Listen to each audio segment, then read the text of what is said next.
하나님 말씀 보시겠습니다. 오늘 거룩한 주일, 특별히 추수감사 주일에 우리에게 주시는 하나님 말씀은 구약성경 시편 69편 30절로 32절의 말씀입니다. 구약성경 시편 69편 30절에서 32절의 말씀, 이 말씀 함께 우리 합동하신 이후에 호산나 찬양대의 찬양이 있겠습니다. 30절부터 32절까지 함께 한 목소리로 합동하시겠습니다. 내가 노래로 하나님의 이름을 찬송하며 감사함으로 하나님을 위대하시다 하리니 이것이 소 곧 뿔과 굽이 있는 황소를 드림보다 여호와를 더욱 기쁘시게 함이 될 것이라. 곤고한 자가 이를 보고 기뻐하나니 하나님을 찾는 너희들아 너희 마음을 소생하게 할지어다. 아멘. 여러분의 가정은 어떻습니까? 여러분의 가정은 그렇게 감사한가요? 남편 보고 감사? 아내 보고 감사? 자식 보고 감사? 시부모 보고도 감사? 할렐루야. 감사 많이 하시길 바랍니다. 감사에 대한 교훈으로 좋은 예화가 있어서 이 예화를 소개하면서 여러분과 함께 말씀에 들어가려고 합니다. 하루는 하나님께서 두 천사를 내려보내시면서 오늘 하루 동안 드려지는 사람들의 기도를 모아오라고 명령을 하십니다. 그러니까 이 두 천사가 커다란 바구니를 한 개씩 들고 내려온 거예요. 그래서 성도들이 기도하는 곳이면 어느 곳이나 찾아갔어요. 거기가 뭐 부잣집이건 가난한 집이건 아니면은 교회건 학교건 사업장이건 직장이건 어디서든지 하나님 앞에 예배가 드려지고 찬송이 드려지고 또 기도가 드려지는 곳마다 가서 그들의 기도를 열심히 담았어요. 하루 종일 담았습니다. 저녁에 드디어 이제 일을 마치고 이 두 천사가 하나님께로 돌아왔습니다. 두 바구니가 다 가득 찼을까요? 한 천사의 바구니는요 막 넘쳐 흘러요. 얼마나 많은 기도를 담아왔는지. 너무 많은 기도를 담아서 막 무거워서 들기도 힘들었습니다. 그러나 다른 한 천사의 바구니는 보니까 왜 이렇게 가볍지? 안에 보니까 든 게 얼마 안 되네? 그래서 하나님이 뭐야, 게을리했어? 내 명령을 네가 지금 가가지고 놀다가 온 거야? 왜 이렇게 바구니가 가벼워? 그랬더니 이 천사가 하나님, 대부분의 크리스찬들이 기도하는데 보니까 자기 욕심만을 채우고 있더라고. 이것 해달라 저것 해달라, 하나님 원망 불평하고 문제 해결해달라, 안 해주면은 재미없다느니 하나님한테 이렇게 기도만 하지, 무슨 밀당하는 것처럼 하나님 앞에 내가 앞으로 이렇게 하면 나 열심히 안 할 거예요? 그러면서 하나님을 협박하면서 기도하기도 하는 사람들도 있더라고요. 그런데 이렇게 해주셔서 감사합니다. 저래서 고맙습니다. 그리 안 하셨어도 저는 하나님께 감사합니다. 이런 기도를 하는 것을 많이 만나보지 못했고 또 감사는 하는데 마음으로 진심으로 하나님 앞에 감사하는 사람들의 기도가 별로 없더라는 거예요. 그래서 정말 감사한 사람들의 기도만 담아왔는데 하나님 요거밖에 안 됐어요 하면서 한숨을 쉬더래요. 자, 정말 뭔가 여러분의 마음에 좀 찔림이 있습니까? 여러분의 기도는 어떻죠? 천사가 여러분의 기도를 지금 바구니에 기도를 해야 담지. 여러분 얼마나 기도할 때마다 하나님이 여러분의 기도를 담아서 정말 야곱의 그 환상 중에 그 사닥다리에 천사가 오르락내리락하면서 그 기도를 받아서 올라가는 거 아시죠? 여러분, 하나님이 여러분을 자주 얼굴을 찾게 하셔야 되지 않습니까? 어쩌면 우리가 기도하지 않잖아요. 그럼 하나님도 여러분의 얼굴을 잊어버릴지도 몰라요. 어떤 이들의 얼굴은요 늘 기억해요. 왜? 늘 천사가 기도할 때마다 그 기도를 받아 올라가니까 이름을 잊어버리잖아요. 그래, 누구는 뭐 추수감사절 한번 기도하고 성탄절에 한번 기도하고 부활절 한번 기도하고 그 외에는 기도하지 않아. 밥 먹을 때도 기도는 하는데 그 기도가 너무 형식적이야. 어쩌면 형식적인 기도, 마음에 없는 기도, 하나님이 아마 여러분 아무 내용이나 다 뭐 도지사든지 대통령이 다 올라가나요? 아니죠. 정말 필요한 것들만 추려서 밑에 비서실에 다 정리하고 나머지 올려보내지 않습니까? 그렇게 다 정리하고 마음에도 없는 기도, 감사가 없는 기도, 또 하나님 앞에 자기 요구 조건만 잔뜩 내세운 기도, 어쩌면 비서실에서 하나님의 나라 비서실에 다 커트라인 다 커트되지 않을까 하는 생각도 저는 들어요.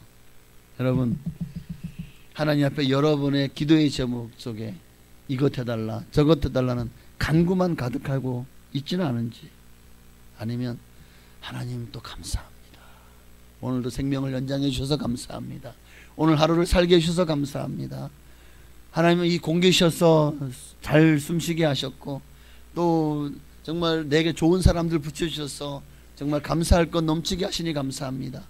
여러분, 이런 마음으로 하루를 시작해 보셨나요? 오늘 본문은 바로 이런 내용입니다. 하나님이 우리가 찬송하고 감사하는 것을 얼마나 기뻐하시는지를 보여주는 장면이라고요. 하나님이 감사를 얼마나 기뻐하시는지 30절에 보니까 내가 노래로 하나님의 이름을 찬송하며 감사함으로 하나님을 위대하시다 하리니, 여기에 보니까 우리가 오늘 말씀 제목이 뭐죠? 찬송하며 감사함으로. 이거는 응축한 거예요. 찬송하며, 나의 노래로 하나님을 찬송하며. 그게 오늘 30절의 말씀이잖아요. 그리고 또 뭘 감사합니까? 하나님의 위대하심을 감사하는 거예요. 하나님이 얼마나 위대하시죠? 그런데 정말 하나님을 바라보면 나 같은 죄인을 용서해 주시고 구원해 주시고 날마다 나를 살펴주시고 보호해 주시고 인도해 주시고 악한 원수 마귀의 모든 괴계로부터 우리를 지켜주시고 감사하죠. 천국에 여러분을 위해 집을 예비하고 계시고 지금도 여러분이 영혼을 도락질하는 당하지 않도록 주님이 날마다 지금도 우리를 위해 중보 기도하고 계시고 성령님이 오셔서 날마다 우리의 보호자가 되어주시고 또 우리의 후견이 되어주시고, 돌아보면 진짜 우리가 삶에 감사할 것밖에 없더라니까요. 하나님이 내가 노래로 하나님 이름을 찬송하고 감사함으로 하나님을 위대하시다고 하는 이 감사와 찬송을요, 뭐보다 기뻐하신다고요? 곧 뿔과 굽이 있는 황소를 드림보다 여호와를 더욱 기쁘시게 함이 될 것이라. 하나님이 감사와 찬송을 얼마나 기뻐하시냐면 우리가 황소를 드리는 것보다 더 기뻐하신다는 거예요. 여러분, 우리 재산 1호, 목록 1호가 옛날에 농사를 지을 때 지금처럼 탈탈탈탈 경운기가 없을 때는 뭘로 농사를 지었습니까? 소로, 황소로. 황소가 앞에 지면은 뒤에서 뭐야 이게 매 하고 가면 뒤에서 막 이제 이 논을 갈고 밭을 갈고 그렇게 해야 그렇게 뒤집어야 되잖아요. 그죠? 그럼 누가 뒤집어요? 사람의 힘으로 삽으로 죽어라고 파면은 그 많은 논과 밭을 언제 다 뒤집습니까? 그 소가 얼마나 귀한 일을 했어요. 그런데 그 소가 얼마나 비쌉니까? 그 비싼 소를 드리는 것보다 그 소보다 하나님이 더 기뻐하시는 게 뭐라고요? 감사다, 찬송이다는 거예요. 구약의 제사에서 황소는 제단에 드릴 수 있는 가장 값비싼 예물이었습니다. 가장 비싼 예물이었죠. 정말 가난한 사람은요, 황소 드리고 싶어도 드릴 황소가 집에 있어요? 없어요. 정말 가난한 사람은 날마다 입에 풀칠하는 것만도 근거나니, 그런데도 하나님 앞에 절기마다 그래도 하나님 앞에 감사해서 나오면서 뭘 갖고 와요? 정말 그거 없으면은 한 끼를 하루를 굶어야 되는데도 그 곡식 한 고운 가루 한 에바를 들고 나와서 하나님 앞에 드립니다. 정말 가난한 사람. 보통 가난한 사람들은 비둘기를 잡아, 산비둘기든 집비둘기든 비둘기를 잡아 그 새를 가지고 나와서 하나님께 드립니다. 좀 평범하게 사는 이들은, 그래도 좀 중산층 이하로 어느 정도 좀 사는 사람들은 양이나 염소를 가지고 나와 하나님 앞에 드립니다. 그러면 황소를 드리는 사람들은 어떤 사람들일까요? 정말 부자이고 신분이 높은 사람들이지 않을까요? 아마 어쩌면 이미 우리도 마찬가지지만 아마 그때도 그렇게 나눠지지 않았을까요? 지금 우리도 만약에 어디에 갔을 때 만약에 결혼식이 있다, 어떤 행사가 있다, 아니 동창회가 있다, 그럴 때 어떤 사람들은 막 그냥 포르쉐, 페라리, 람보르기니는 아니고, 이런 아우디, 렉서스 이런 차를 그냥 대형 세단을 끌고 딱 주차해요. 제네시스 빼면 안 돼. 좋은 차야. 딱 갔다. 근데 누구는 90년도 이제 겨우 2000년대 겨우 꼽은 프라이드 옛날 모델 막 썩어서 그냥 쇠 녹이 쓰는 그 차를 끌고 달달달달달달 해가지고 왔어. 그 세워놓고 자 들어갈 때, 이 친구 반가워. 좋은 차 타고 왔네. 너는 아이고. 그럼 거기서 벌써 사람들이 이게 뭐가 되죠? 이 세상 사람들은 그렇게 사람들을 그 재력 가지고 있는 것을 뭘로 구분합니까? 그 구분해. 좋은 아파트 사냐? 어디 사냐? 서울 사람은 강남 사냐? 강북 사냐? 강북 살아? 강남 살아? 참나. 성남은 어디 살아? 수정구 살아요. 수정구 어디야? 성남. 성남에 상대원 살아. 굉장히 산골. 완전히 비탈. 분당 살아. 하늘 아래 분당 산다고? 옛날엔 그랬죠.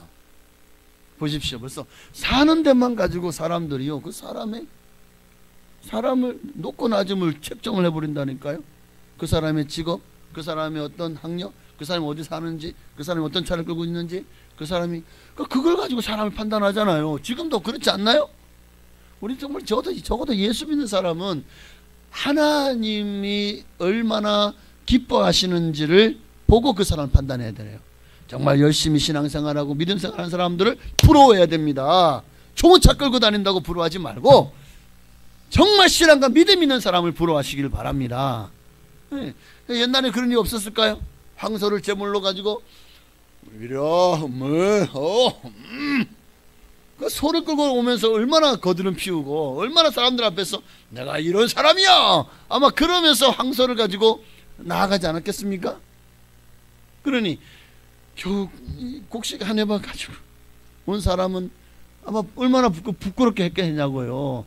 그러니까 하나님이 너희가 재물을 가지고 내게 나오지만 정말 나를 위해서 너의 죄 때문에 진심으로 하나님 앞에 예배 드리러 그 예물을 가지고 나오느냐?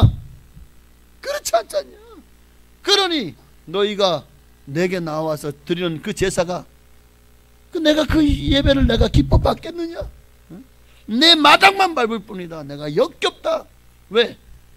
너희 손에 피가 가득하다는 거지. 이 말이 뭡니까? 너희가 하나님의 사람들 모두가 다 천하보다 귀한 한 영혼들인데 그 영혼들을 너희가 가치를 그렇게 매겨놓고 누구는 학대하고 누구는 핍박하고 누구는 그렇게 천히 여기고 이런 모습을 하나님이 기뻐하시겠냐는 거예요.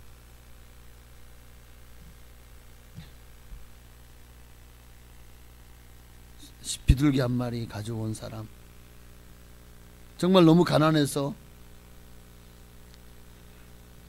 그저 그래도 곡식가루 가지고 온 사람들은요, 그 소를 가지고 다니면서 거드름 피우고 잘난 척하고 그러면서 예물을 드리는 사람을 보면서 얼마나 이 상대적인 박탈감을 느낄까. 얼마나 부러워. 나도 황소 드리고 싶지. 없는 걸 어떡해. 가난한 걸 어떡해. 그런 신분과 가진 부여의 차이를 옛날에도 아마 지금이나 동일하지 않았을까요? 그러나 하나님이 그런 마음으로 드리는 제물을 정말 기뻐 받지 않으실 겁니다.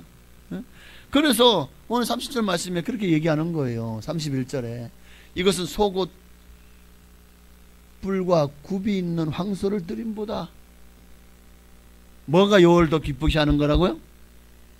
하나님을 찬송하며 감사함으로 하나님 앞에 드리는 제사를 하나님도 기뻐한다는 거예요. 재물이 작으냐 크냐가 중요한 게 아니다는 거죠. 많으냐 적으냐가 중요한 게 마음의 중심을 드리는 게 중요하다는 거죠. 예수님도 하루는 누가복음 1장에 보니까 이제 연보교회를 놓고 많은 사람들이 하나님 앞에 헌금하는 것을 봅니다. 예수님도. 근데 부자들이 헌금함에 헌금을 넣는 것을 보시고, 또 가난한 가부가 2렙돈을 넣는 것을 보시고, 자, 가난한 가부가 2렙돈을 드렸어요. 아마 이 가부들이 일할 수 있는 환경이 아니, 옛날에는요 정말 가장 가난한 자들이 고아와 가부들이었잖아요. 그런데 하루 종일 열심히 일해가지고 겨우 2렙돈을 삭스로 받았어요. 2렙돈, 지금의 가치로 따지면 한 4,000원, 5,000원 밖에 안 돼요. 근데 그게 있어야 애들이 밥을 굶지 않아요. 자기도 굶지 않고 한 끼를 먹어요. 그런데 그것을, 그 생활비, 그 하루 버는 그 돈으로 가져가야 자식이 굶지 않는다니까. 한 끼 겨우 먹는다니까. 근데 그것을요 하나님 앞에 드린 거예요. 부자는 넉넉한 중에 그저 가진 것 중에 그 말을 넣고 은하를 넣었겠죠. 하나님, 예수님께서 누가 더 많이 하나님 앞에 드렸고 하나님 기쁘시게 받았다고 말씀하시죠. 3절에 보니까 내가 참으로 너희에게 말하노니 이 가난한 가부가 다른 모든 사람보다 많이 넣었도다. 에? 겨우 2렙돈인데요? 겨우 1,000원짜리 2장인데요? 이 부자는 보십시오. 100만원짜리 수표를 넣었잖아요. 저 사람 보십시오. 5만원짜리 다발을 넣었잖아요. 그런데 겨우 1,000원짜리 몇 장 넣은 사람이 더 많이 넣었다고요? 그렇다. 왜요? 4절에 저들은 그 풍족한 중에서 헌금을 넣었거니와 이 가부는 그 가난한 중에서 자기 가지고 있는 생활비 전부를 넣었습니다. 정말 그 부자가 정말 그 풍족한 중에서 삶의 여유가 있다면 좀 가난한 사람을 돌아봐야 되지 않습니까? 하나님이 왜 나에게 부여를 주셨을까요? 왜 나에게 부자 되게 하셨을까? 바로 나보다 어려운 사람들을 돌아보라고, 소외된 사람들을 돌아보라고 어쩌면 내게 부여를 주신 것이 아닐까. 그저 나만 배돼지 터지게 잘 먹고 잘 살라고 주신 것이 아니라 하나님이 그렇게 부유한 자에게는 가난한 자들을 돌아볼 수 있도록 부욕케 하신 것이 아닐까. 그래서 모든 사람들이 다 정말 행복하게 살게 하시는 것이 하나님의 뜻이 아닐까 하는 생각이 듭니다. 오늘 여러분 정말 하나님 앞에 황소를 드리는 것보다 하나님은 감사와 찬송을 드리는 것을 더 기뻐하십니다. 이보다 또 하나님을 기쁘시게 할 제사는 없습니다. 히브리서 13장 15절 말씀에도 보니까 그러므로 우리는 예수로 말미암아 항상 찬송의 제사를 하나님께 드리자. 이는 그 이름을 증언하는 입술의 열매니라. 하나님 앞에 우리가 찬송의 제사를 드릴 때 예수로 말미암아, 그렇죠, 우리가 감사할 분은 예수님이죠. 나를 구원하시고 그리고 그 예수님 부르신 하나님 앞에 우리가 정말 찬송의 제사를 드린다면, 항상 드린다면 이것이야말로 내가 예수 믿고 하나님 앞에 영광 돌리는 입술의 열매가 아니고 뭐겠습니까? 하나님은 바로 이러한 제사를, 이러한 찬양과 기도로 나아가는 여러분을 기뻐하십니다. 황소를 드리는 것보다도 기뻐하실 줄 믿습니다. 또한 하나님께서는요, 두 번째로 하나님은 찬송과 감사를 그 찬송과 감사로 드리는 제사를 가장 기뻐하시는데 하나님을 영화롭게 하기에 기뻐하십니다. 하나님을 영화롭게 하기에 기뻐하십니다. 하나님이 감사와 찬송을 얼마나 기뻐하시느냐? 하나님을 영화롭게 할 만큼 기뻐하신다. 감사와 찬송을 하나님이 가장 하나님을 영화롭게 한다는 거예요. 하나님이 가장 하나님이 보좌가 높이 올라간다는 거예요. 감사와 찬송이야말로 하나님이 가장 하나님께서 기뻐받은 이유가 바로 거기에 있는 것입니다. 시편 50편 23절이요. 감사로 제사를 드리는 자가 나를 영화롭게 하노니 그의 행위를 옳게 하는 자에게 내가 하나님의 구원을 보이리라. 그러니까 하나님을 가장 영화롭게 하는 게 뭐라고요? 감사로 제사를 드리는 거다. 그러니 하나님이 어찌 기뻐하지 않을 수가 있겠냐는 거예요. 여러분, 우리도 다른 건 몰라도 주님의 일에 대해서는 좀 욕심을 내야 돼요. 예? 특히 하나님이 가장 기뻐하는 게 뭐라고? 감사다. 그러면 하나님 앞에 뭐 감사하는데 돈 듭니까? 많이 힘드나요? 감사하십시오. 그게 하나님을 영화롭게 한다니까요. 그러니 하나님이 너무 좋아하시는 거예요. 감사는 하나님을 영화롭게 합니다. 하나님의 이름이 정말 높임을 받게 합니다. 존귀와 영광과 모든 하나님의 영광이 바로 우리의 감사로부터 시작되고, 그러니 우리가 어떻게 하면 하나님을 가장 기쁘시게 해드릴 수 있을까? 어떻게 하면 하나님을 가장 영화롭게 해드릴 수 있을까? 늘 우리는 고민하고, 그래, 감사하자. 원망 불평을 내 입에서 지퍼로 닫아버리고 오직 지퍼로 열고 나올 말은 감사와 찬송. 할렐루야. 하나님을 높이잖아요. 하나님도 우리를 높여주십니다. 하나님을 기쁘시게 해드리잖아요. 하나님도 우리를 기쁘게 해주시다니까요. 여러분, 하나님이 다윗을 하나님의 마음에 꼭 드는 사람이라고 했죠. 사도행전 13장 22절에 패하시고 다윗을 왕으로 세우시고 증언하여 이르시되 내가 이새의 아들 다윗을 만나니 내 마음에 맞는 사람이라, 내 뜻을 다 이루게 하시라. 다윗이 어떻게 이렇게 하나님의 마음에 꼭 맞는 사람이 되었을까요? 어떻게 하나님은 다윗을 이렇게까지 인정하셨을까요? 그가 가장 잘한 게 뭐죠? 수금을 타며 하나님을 찬양하며 기도하는 일이었죠. 그 속에 여러분 시편에 보십시오. 얼마나 많은 감사의 제목이 나옵니까? 그 어려운 환경 속에서도, 죽을 만큼 힘든 환경 속에서도 다윗은 하나님 앞에 감사하며 찬양했습니다. 그것을 하나님이 기뻐 받으신 거예요. 그 감사와 찬양하는 다윗을, 그 시골 목동으로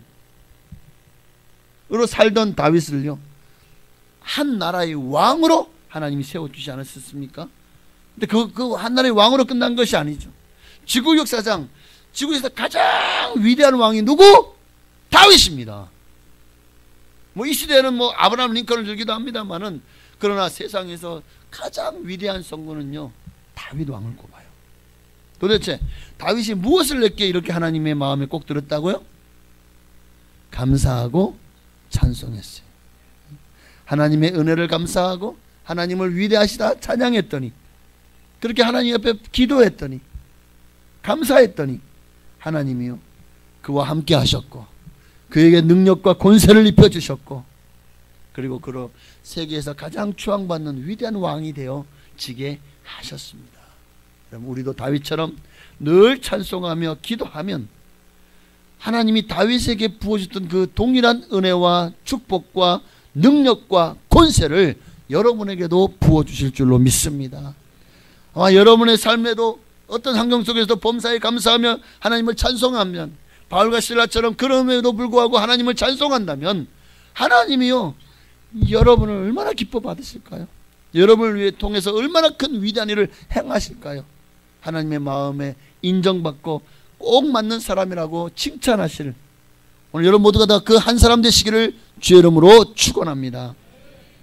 마지막으로 하나님이 찬송과 기도를 얼마나 기뻐하시냐면, 우리에게 주신 구원을 온전히 누리게 하실 만큼 하나님이 감사와 찬송을 기뻐하십니다.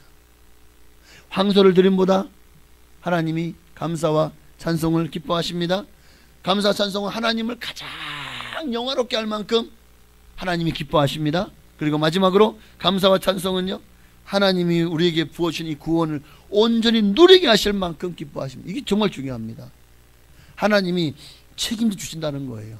이 땅에서 그 구원을 누릴 수 있도록 모든 좋은 것으로 함께 하신다는 거예요. 성령으로 함께 하실 뿐만 아니라 우리의 삶을 시원한 대로 활짝 열어서 형통하게 하여 주시겠다는 겁니다. 우리에게 복이란 복은 다 쏟아부어 주시겠다는 거예요. 이게 구원을 온전히 누리는 것입니다. 내가 영원히 구원받고 제사함받고 하나나라 갈 수 있는 영생을 얻은 것만도 감사한데, 그 구원을 이 땅에서도 온전히 누리게 하시겠다는 거잖아요. 어떤 사람에게? 감사하는 사람에게. 오늘 시편 50편 23절에 보니까 감사로 제사를 드리는 자가 나를 영화롭게 하나니 그 행위를 옳게 하는 자에게 내가 하나님의 구원을 보이리라. 감사로 제사를 드리는 자에게 하나님의 구원을 보이겠다는 거예요. 여기 내 행위를 옳게 하는 자에게 물론 맞습니다. 얘가 예수 믿는다면 믿는 자다운 삶을 살아야 되겠죠. 행실이 주님 앞에서 정말 성경적이고 또 순종하는 삶을 살아야 되겠죠.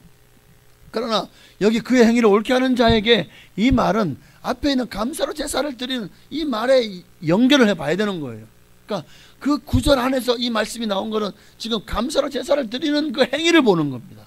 하나님은 우리가 드릴 때에 정말 마음으로 드리는 감사를 가장 그것을 가장 옳게 보신다는 겁니다. 가장 기뻐하신다는 거예요. 그러니 어찌 그를 구원하지 않을 수가 있겠어요. 하나님의 구원을 보이고 또 온전히 누리게 하지 않으시겠냐는 겁니다. 왜 오늘 우리가 예수를 믿는데도 구원의 감격과 기쁨이 없을까요? 우리 예수 믿는데도 왜 구원의 기쁨과 감격이 없지? 우리가 어쩌면 온전한 감사의 생활을 하지 않기 때문 아닐까요? 말로만 감사합니다. 말로만 감사합니다. 속에는 그냥 하나님 이것도 안 해주고 저것도 안 해주고 그냥 하나님 남들은 잘만 응답해 주는데 나는 그냥 아무리 기도해도 이제 눈곱만큼도 안 주고 진짜 하나님 너무 하시네. 이런 마음이 섭섭한 마음 있지 않아요 혹시? 예? 남들은 잘 되게 나는 왜 가난해서 벗어나지 못하지? 남들은 다 그거 나는 왜 늘 건강이 이렇게 늘 건강 때문에 늘 힘들어요. 여러분 이럴 때 우리 마음속에 감사가 정말 그래도 감사합니까? 감사가 되나요? 예수님께 10명의 문둥병자가 고침을 받았습니다. 그런데 감사로 나온 사람은 몇 명? 한 명이었죠. 네. 누가복음 17장 15절에 보니까 오직 한 사람만이 자기가 나은 것을 보고, 자, 자기가 나은 것을 봤을 때 그 옆에 있는 사람들도 같이 나은 것을 이 한 사람도 목격했을 거예요. 그 10살 다 낳는 것을 그 자리에서 다 목격하고 전부 다 기뻐 뛰면서 할렐루야 그랬을 거라고. 그런데 9사람 어디 갔어요? 낳은 것을 제사장이 보이러만 갔습니다. 왜? 막 그냥 당장 나 이제 말이 들어갈 수 있어. 나 이제 문둥병이 나왔으니까 나 이제 정상적인 삶 살 수 있어. 우리 가족들을 만날 수 있어. 그 기쁨에 가버렸다고요. 그런데 정작 그 병을 낫게 하신 분이 누굽니까? 예수님이잖아요. 은인이죠. 큰 은혜를 받은 거잖아요. 근데 왜 감사로 나오지 않죠? 오직 한 사람, 하나님께 영광을 돌리며 나온 사람 누굽니까? 이 이방인 한 사람, 사마리아 사람 한 사람밖에 없어요. 하나님께 영광을 돌리며 돌아와 예수의 발 아래 엎드려 감사하니 그는 사마리아 사람이라. 자, 17절에 예수께서 대답하여 이르시되 10사람이 다 깨끗함을 받지 않았냐. 그런데 하나님께 영광을 돌리려고 온 자가 이 이방인 외에는 없느냐? 주님이 실망하신 거죠. 그러니까 이게 굉장히 중요합니다. 지금 문둥병이 나은 게 중요한 게 아니에요. 그 병 나은 것도 중요하긴 하죠. 그런데 과연 그 나머지 9은 구원 받았을까요? 문둥병에서는 나았을지 몰라도 하나님이 과연 그들을 천국으로 인도하셨을까? 저는 아니라고. 감사하지 않는 사람은 천국에 자리가 없어요. 따라하자. 감사하지 않는 사람은 천국에 자리가 없다. 지금 방금 생각이 난 건데, 이거 굉장히, 제가 갑자기 좀 똑똑해진 것 같은 느낌이. 예수 믿으면 똑똑해져요. 이런 지혜가 하나님 주시는 것 같아. 맞아요. 감사하지 않는 사람에게는요, 천국에 자리가 없어요. 진정한 구원은 받은 은혜에 감사할 줄 아는 사람만이 누릴 수가 있는 거예요. 여러분 다니엘을 보십시오. 하나님이 다니엘을 어떻게 그렇게 크게 사용하셨죠?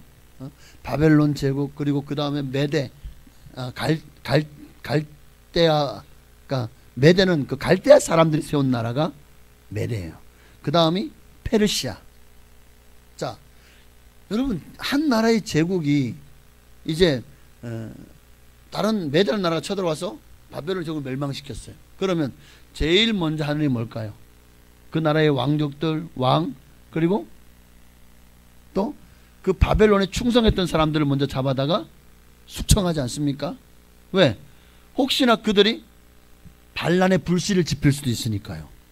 그 바벨론에 충성했던 사람들이 모여가지고 또 다시 반란을 일으킬 수 있잖아요.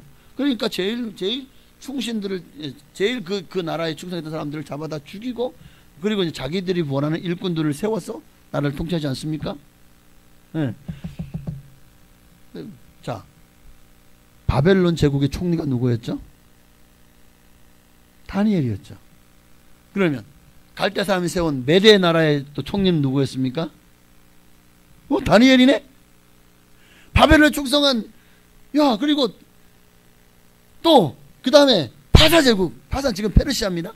파사 제국의 총리는 누구죠? 그것도 다니엘이네. 이거 어떻게 된 거지?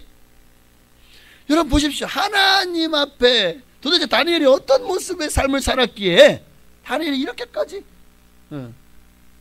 세 제국의 총리 대신으로 계속 남아있을 수 있었을까? 다니엘은요, 조서에 다른 신에게 절을 하면 또는 기도하면 어떻게 된다고요? 사자굴에 들어간다고 하는 왕의 조서에 어인이 찍힌 것을 보고도 집에 돌아가서 늘 시간만 되면 이제는 아예 창을 열어놓고 예루살렘을 향해서 하나님 앞에 감사하며 기도했습니다. 뭐하며 기도했다고? 감사하며. 사자굴에 뻔히 들어갈 줄 알면서, 내가 사자들의 물에 뜯겨서 처참한 죽임을 당한 것을 알면서도 하나님 앞에 감사하며 기도했다니까요.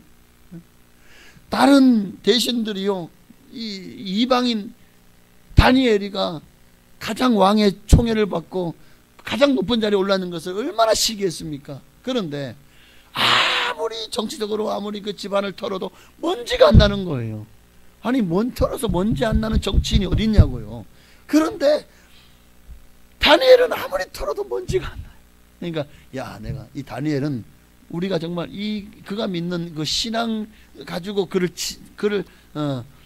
괴계와 모략을 꾸며서 그를 내리는 방법 외에는 방법이 없구나. 그래서 그의 신앙을 가지고 왕은 신이십니다. 왕은 한 계십니다. 그러면서 왕을 높여가지고 꼬셔가지고 다니엘을 죽이려고 했지만 사자들이 다니엘을 물어뜯었습니까? 하나님이 그 사자들의 입을 봉해버리시잖아요. 도리어 다니엘을 모함했던 사람들은요, 어떻게 됐죠? 그들의 발이 땅에 닿기도 전에 사자들이, 그 굶주린 사자들이요, 다 물어뜯어버렸어요. 여러분 기억하십시오. 어떻게 다니엘이 이렇게까지 하나님 앞에 위대하게 쓰임 받을 수 있었죠? 하나님 앞에 늘 감사와 찬송을 드렸던 사람이기 때문에.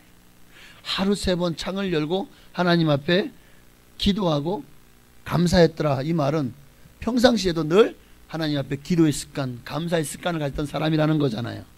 여러분 우리가 사는 이 세상도 사자굴 같고 정말 너무나도 험한 악월골짝 빈들 같아도 사망의 음침한 골짜기 같을지라도 우리가 그 속에서도 감사하고 찬송하면, 하나님이 감사하고 찬송했던 사도 바울과 신라를 그 감옥에서 꺼내주셨던 것처럼, 또 우리의 사자굴에서 다니엘을 꺼내주셨던 것처럼 여러분의 삶 속에도 어떤 위기도 주님이 그 수렁에서 꺼내주시고 여러분을 구원해 주실 것입니다.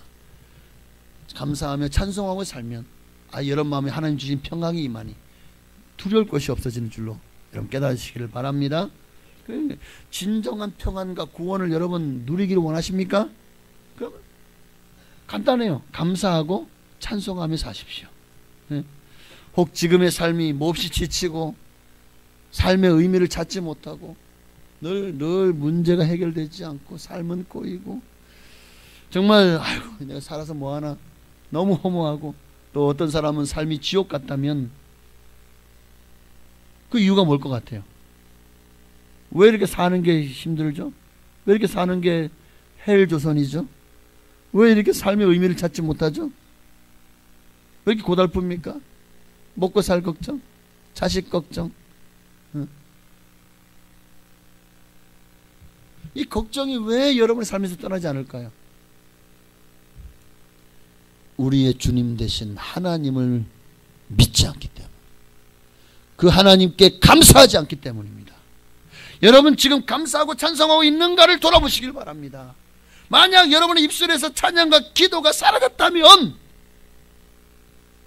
찬양과 기도가 없는 곳, 바로 그것이 지옥인 거예요. 다윗의 아들 압살롬이 쿠데타를 일으키죠. 다윗이 성을 버리고 도망갈 수밖에 없을 만큼 그 쿠데타의 맹렬함은요, 결국 압살롬을 예루살렘의 성을 차지하고 왕이 되게 했습니다. 그리고 다윗은 울면서 궁을 정말 헐레벌떡 도망갈 수밖에 없었어요. 많은 사람들이 다윗을 보면서 그렇게 일방적으로 당하고 쫓겨당하고 피난 가고, 그 다윗을 보면서 뭐라고 합니까? 시편 3편에 보니까, 시편 3편은 다윗이 그의 아들 압살롬을 피할 때 지은 시. 보니까 여호와의 나의 대적이 어찌 그리 많은지요, 이런 나를 치는 자가 많으니이다. 많은 사람이 나를 대적하여 말하기를 그는 하나님께 구원을 받지 못한다 하나이다. 하나님이 다윗을 버렸다. 사람들이 다 다윗을, 이제 다윗이 끝났다. 하나님 다윗을 버렸다. 그리고는 많은 사람들이 압살롬의 편에 섭니다. 기가 막히죠. 그런 상황 속에서도 다윗이 한 일이 뭡니까? 3절에 여호와여 주는 나의 방패시오 나의 영광이시오 나의 머리를 드시는 자신이시다. 그런 상황에서도 다윗이 한 일은 뭡니까? 하나님을 높인 거예요. 하나님만이 나의 방패고 나의 영광이 나의 머리를 드시는 자. 나 하나님만 바라봅니다. 주님만 바라봅니다. 찬송한 거죠. 또 4절에 보니까 내가 나의 목소리로 여호와께 부르짖으니, 기도한 거죠. 그의 성산에서 응답하시는도다. 하나님 앞에 감사와 찬송으로 주님 앞에 기도했더니 하나님이 그의 마음에 평안을 주셨어요. 기쁨을 주셨어요. 담대함이 임하고 조금도 두렵지 않게 되었다고 이제 5절 6절에 고백하지 않습니까? 내가 누워 자고 깨었으니 여호와께서 나를 붙드시면 천만인이 나를 애워싸 진친다 하여도 나는 두려워하지 아니하리이다. 감사하고 찬송했더니요, 그 국난의 위기 속에서 다윗의 생명이 풍전등화의 상황 속에서도 다윗은 두려워하지 않았어요. 그러니까 우리도 이 다윗의 마음처럼, 하나님이 왜 다윗이 하나님 마음에 꼭 드는 사람이라고 안지 아시겠죠? 이랬기 때문에. 그럼에도 불구하고 하나님 앞에 감사하고 찬송하고 기도했더니 하나님이 이렇게 다윗을 지켜준 줄로 믿습니다. 그리고 마침내 그 난이 진압이 되고 다시 예루살렘국으로 돌아왔습니다. 그리고 계속해서 이스라엘 나라를 통치하게 되었죠.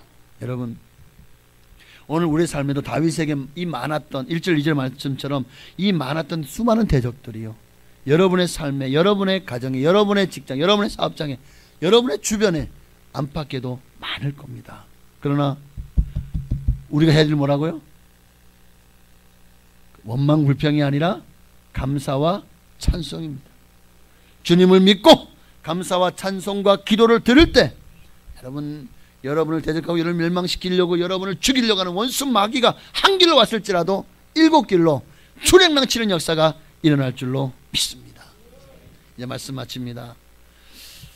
골로새 2장 6절에 보니까 함께 있습니다. 그러므로 너희가 그리스도 예수를 주로 받았으니 그 안에서 행하되 그 안에서 뿌리를 박으며 세움을 받아 교훈을 받은 대로 믿음에 굳게 서서 감사함을 넘치게 하라. 뭘 넘치게 하라고요? 감사함을. 하나님은 정말 너희가 예수를 주로 받았냐? 정말 너희가 예수 믿느냐? 정말 믿는 사람이냐? 그렇다면 감사를 넘치게 해라. 감사를 넘치게 해라. 감사는 황소보다 더 큰 제사입니다. 감사야말로 하나님을 가장 영화롭게 합니다. 감사는 우리의 구원을 온전히 누리게 합니다. 온갖 부요함으로 넘치게 합니다. 어찌 이 좋은 감사를 놓치고 사시겠습니까? 여러분, 날마다 감사와 찬양으로 영광 돌리며 하나님을 가장 기쁘시게 하는, 그래서 감사 찬양으로 정말 다니엘처럼, 다윗처럼, 또 사도 바울처럼 하나님 가장 크고 위대하게 쓰임받는 여러분 다 되시기를 주의 이름으로 축원합니다.